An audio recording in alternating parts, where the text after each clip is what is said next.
No sé qué está pasando en este canal, que parece que no hablamos de otra cosa. Entre la isla de las tentaciones, los reaccionando a vuestras rupturas, la monotonía de Shakira. ¿Qué está pasando? Estamos todo el día hablando de infidelidad. Desde luego, queridos, si el año que viene por estas fechas os echáis pareja, encerradla en una mazmorra o en lo alto de una torre élfica, porque parece que este mes está maldito. Esto está maldito, aquello está maldito. En fin, vamos a lo que hemos venido, que es ¿cuándo podemos perdonar una infidelidad? Porque las cosas no son tan sencillas como blanco o negro. No hay una respuesta universal a si se debe o no perdonar una infidelidad. Cada relación es un mundo y tenemos que estudiar el caso en concreto. Así que aquí vienen una serie de preguntas que te recomiendo hacerte antes de tomar la decisión. Y si resulta que un ser querido tuyo está atravesando esta complicada situación, antes de sentenciarle a ¡no!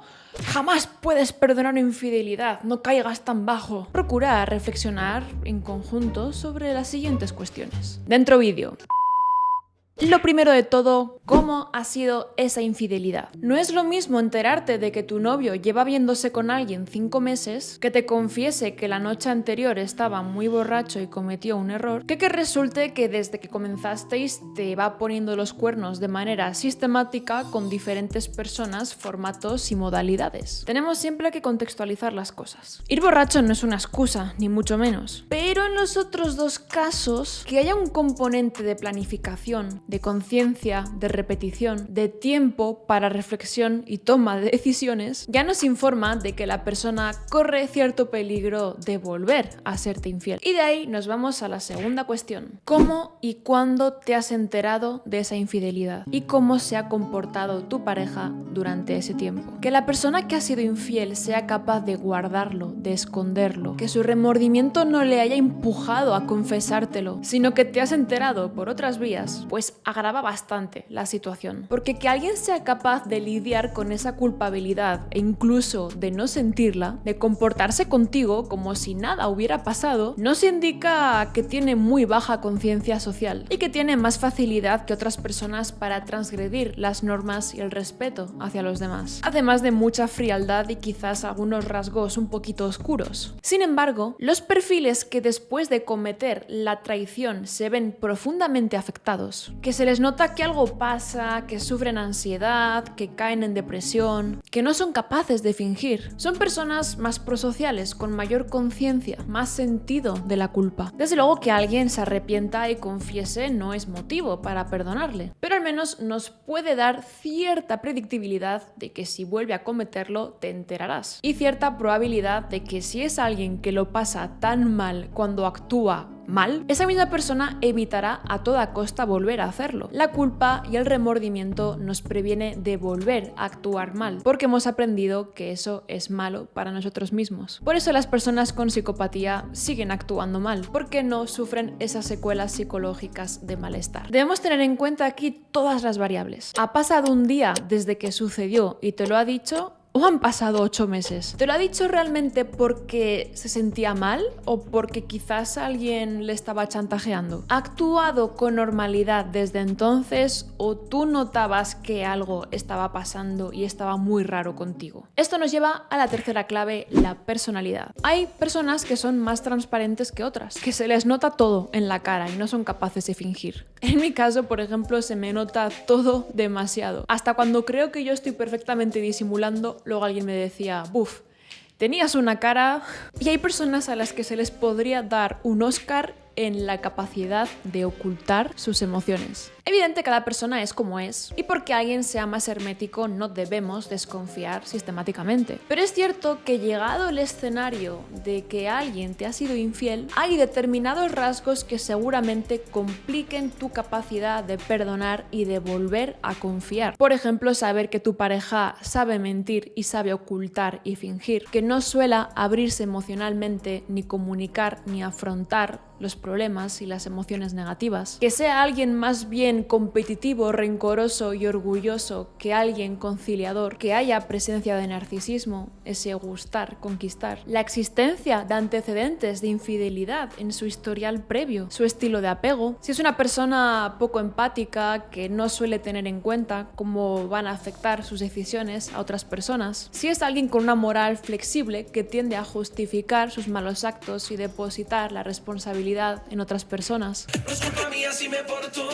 Si es alguien con baja disciplina y bajo autocontrol. Te recomiendo mucho el vídeo que tengo sobre la personalidad infiel. Pero por supuesto, y cuarta clave, también aquí entra en juego tu propia personalidad. Si eres alguien con un historial afectivo de decepciones, de inseguridades, si tienes problemas de apego, dificultad para vincularte y confiar en las relaciones, si eres una persona rencorosa que tiende a protegerse y a castigar cuando se siente amenazada, pues evidentemente, aunque tú quieras perdonar, es probable que te cueste bastante hacerlo. Aquí te invito a reflexionar sobre cómo tú gestionaste anteriores conflictos y decepciones en otras relaciones. Y no solamente de pareja. ¿Pudiste perdonar a aquel amigo que te falló? ¿Te cuesta en general mucho abrirte a las personas y confiar en ellas? ¿Tiendes a malpensar de las intenciones de los demás? ¿Tienes una autoestima un poco susceptible que se puede ver herida fácilmente? Vamos con la quinta clave. ¿En qué estado se encontraba la relación en el momento de la infidelidad? No siempre es así, pero en muchos casos la infidelidad es un síntoma de que la relación se encontraba malita. No es justificable ser infiel porque no seas feliz con tu pareja, obviamente, pero en algunos casos, tras estas fuertes crisis, hay parejas que aprovechan para afrontar esos problemas que llevaban arrastrando y acumulando, como si la infidelidad fuera un catalizador. Lo que quiero decir aquí es que para nada es lo mismo que tu pareja te ponga los cuernos cuando todo aparentemente estaba bien y ella misma con sus palabras te decía que estaba feliz y satisfecha, que cuando lleváis un tiempo con idas y venidas, muy fríos, distantes, que no sabíais ya ni qué hacer para solucionarlo. También aquí, a nivel de experiencia personal, no se integra psicológicamente igual una traición que para nada te podías esperar que una infidelidad enmarcada en un contexto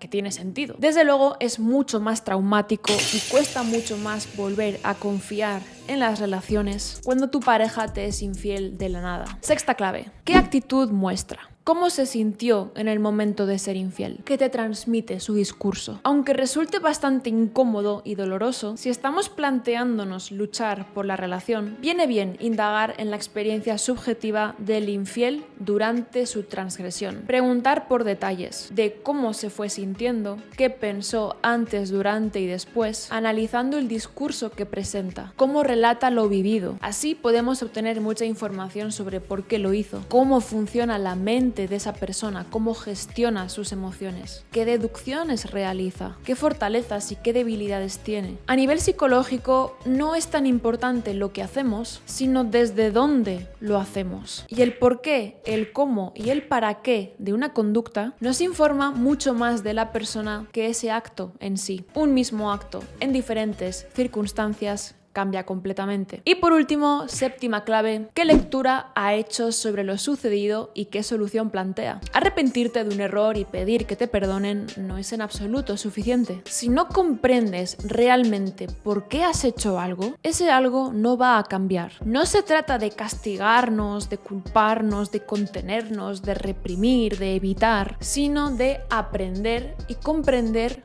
por qué hacemos esas cosas y entonces poder trazar otros caminos para gestionarlas. Para ello es fundamental introspeccionar, analizar. A mí personalmente no me da confianza una persona que no profundiza en el porqué de sus acciones y de su manera de ser, porque eso significa que actúa por la vida de manera poco consciente, como pollo sin cabeza. Hemos venido a la vida a aprender y a mejorar constantemente. Y arrepentirnos de un fallo sin encontrar la raíz y sin proponer un plan para crecer a partir de ese error no vale de nada. No es lo mismo que tu pareja te venga llorando todo te diga que lo ha hecho fatal, que no volverá a repetirse y que por favor le perdones, que a todo esto le acompañe una reflexión, un encontrar su causa psicológica, un analizarse, ver qué fallos tiene, qué cosas tiene pendientes por gestionar. No es lo mismo decirte no se repetirá y ya está, que decirte vamos a hacer esto y esto y esto, como por ejemplo voy a ir a terapia para que esto no vuelva a ocurrir. En fin, después de todas estas preguntas, si tras haber reflexionado sobre todo esto sigues planteándote perdonar